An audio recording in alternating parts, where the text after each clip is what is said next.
angang se koi question number 2 gi question Roman number 5 ko question number 2 gi aroi bani si matung da koi question number 3 jeng si ado hari ba Roman number 5 se de lai se koi polynomials ani piri ma ne ko se gi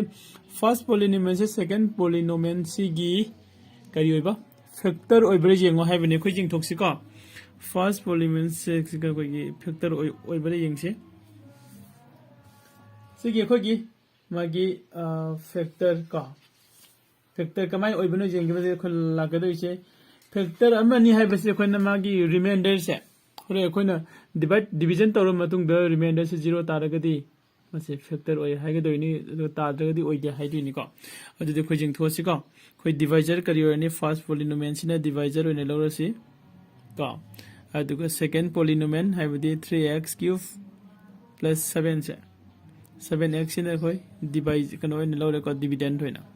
yai ko adudi sida lai se 3x square ni sina kano ni ko gi 3x ni ko adu akoi na si e jing ni si je na ba horing ni si sequence hana sem ga do ni ko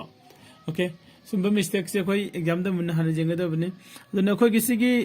divisor se kamai ni e ga ni 3x plus 7 hana san e ga do ko yai ko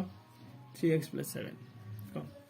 3x plus 7 and either the kitang horen farak tabala kani ko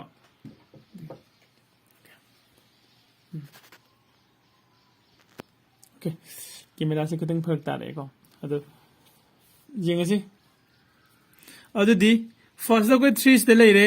is the x ki power ahum ne 3 ne sida x ki power 1 ne ko adu x ki power ko da ka hoise kya ne x ki power da ka hoise x ki power 2 mu hapsila di x ki power se 3 ho gedra oi ni ko adudi x square na koi sa laga jeng asi ahan se ko x square sin koi sa pe matam da kya ta gi jeng si ko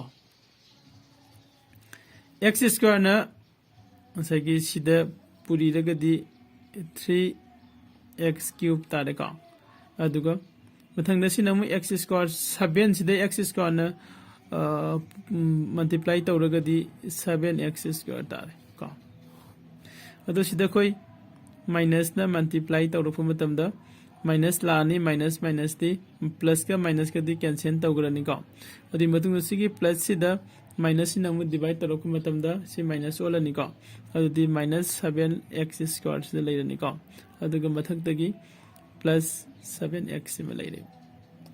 yai ko ado di akhoi next da kya na chat pa ya bi yeng si mathang se ko mathang se khoi sida 7x square ni sida na 3x ni 3 sida koi na 7 na puri ba matam da 7x ta han ba si ya roi ko adudi karma mom na koi ta ba ya gani kitang ka khogi fraction da masen makha gi form da la ga di haidi khogi leiri ba sigi 3 se sida into any number amana ko into taw matam da -7 ta ga do ba ko karamba masing na tagani have se khalag jing si ko adu dei sida -7/3 hai ba yabra jai ko -7/3 hare gadi 3 ga 3 ka thon na gadi -7 tai chume ko adu dei koi sida magi coefficient se minus ko 7/3 sim lawrus ko adu ga x ti sida x 3x ni sida di x square ni ko x amaga la hapa sida di ko x this is 7/3 minus 7/3 x in sida multiply tawradi ko kya tarani hujiki khuna jingi bedo ko sai sida 3x ko into minus 7/3x ko this is 3 sim ko thana garo x ka kya tare x square tare ko adu minus 7 sina sida -7 tare ko next di kya ta gani next di koi sigi 7 sina multiply torok tini ko kanana -7x sina ko adu jing si ko sigi kanu sida sigi kanu se 3x sigi jaga sida koi 7 oine lawro ko haibidi sada i ko jing si ko 7 into -7/3x haibidi mathaka ko multiply tawdi kya tare 49 by 3x चुम्ब्रा चुम्मिको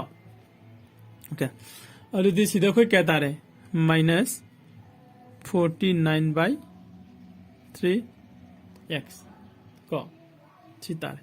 अदु divided by अनिसिगी खाइदोंनरसी अनिसिगी खाइदोंनबदा क्या तागे जेंगसी सिदा minus अमना multiply तौरप मतमदा को सी कोगी side थमुको plus ओरनी plus ओइदेनी से कगनरनी सिदा minus ना multiply तौरदी C plus ओइगरनी को plus ओइरगदी को मथकदसु plus लाइरे मखादसु plus लाइरे अनिसिगी plus तौरगदी क्या तागे जेंगसे को 7 प्लस को 49 by 3 को equal to मखादा 3 लाइरे को सी 1 से 3 जो कनोदा 1 3 द जले 3 थुंगे को 3 into 70 21 लाइरे प्लस 49 नमगा अदुदी क्या नो ताई से equal to अनि से प्लस तौरदी 0 म लाइरे 1 कैरी तौरे 70 अदुदी 80 ताब्रा ताई को 70 रा 80 लागी सा और 60 1 गा 9 गा 1 गा प्लस तौरे 10 तारे कैरी 1 तौरे को 4 गा 2 गा 6 6 गा 7 17 तारे डिवाइड बाय 3 तो अदुइता दे खोनि से ताई से क्या नो 70 को बाय 3x साइन तारे है को ओके अदुदी नेक्स्ट तो कोई क्या न चलनी नेक्स्ट तो कोई ngसाई सिगी सिदा लाइरिसिना 3x ने सिदा लाइरिसिना 70 by 3 ने को सिदा any मसिंग Amna divide multiply तौरकांदा 70 by 3x से तातानना बखोइन सिला क्या गदी x अमदी मसागी लेजरे जाय को x अमदी मसागी लेजरे अनि मक्से प्लस ने दे लाकदो इसे प्लस दी ओरनी x अमदी मसागी लेजरे को कोएफिशिएंट मागी 70 by 3 से तानना बखोइन होने रकदोबने कोइन 70 by 3 ताहन गया गदी होजे कोइन लाइरिसे को होजे जे कोइन लाइरिबसे कयानो मसिंग से 3 दे कोइ लेजरे बहानना को 3 से दे कोइ लेरे 3 से द 70 by 3 ताहन से दे 70 मदी मखाद लेरे नेंट्रा by 3 ओइना ब 9 अम हाबगे सिगसि कथनरगा होरन सिदा 3 तानना ब याइ को अदुदी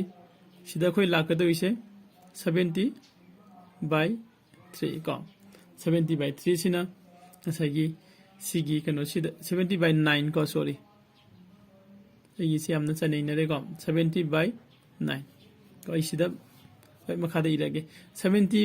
by 9 70 by 9 सिना असिदा मल्टीप्लाई तौरसे 3x ता 3x ता मल्टीप्लाई तौरगदी को सिदा